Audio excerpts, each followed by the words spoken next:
Në qytetin e Pukës, problemi më i madh nuk është dimri dhe dëbora që izolon gjithë zonën me javë të tëra, por papunësia dhe varfëria e madhe. Skami është ulur këmbkryq në këtë qytet të vogël, ku mbi 50% e personave të aftë për punë s'kan ku të punojnë. Rrugëzgjidhja e vetme për këtë banor është emigrimi ose punësimi në shtet. Ky është Emir Islami. Familja e tij prej 5 antarësh jeton vetëm me ndihmën ekonomike, e cila është e pamjaftueshme edhe për të siguruar vetëm ushqimin.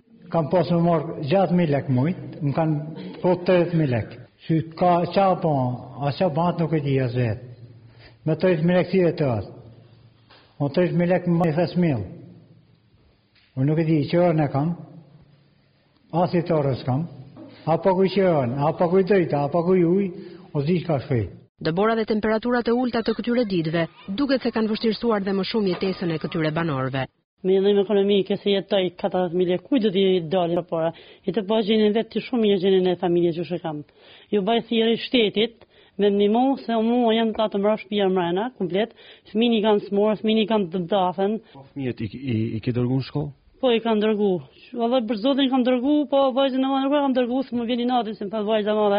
Ma vajzë tjerë janë në qushe qërën vajzën e madhe, a turp.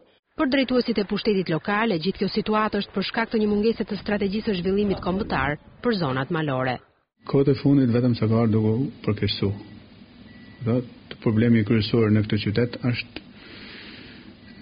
fenomeni i papunësisë dhe i varfërisë, të cilat janë të lidhura pazgjithësisht njëra me tjetrën.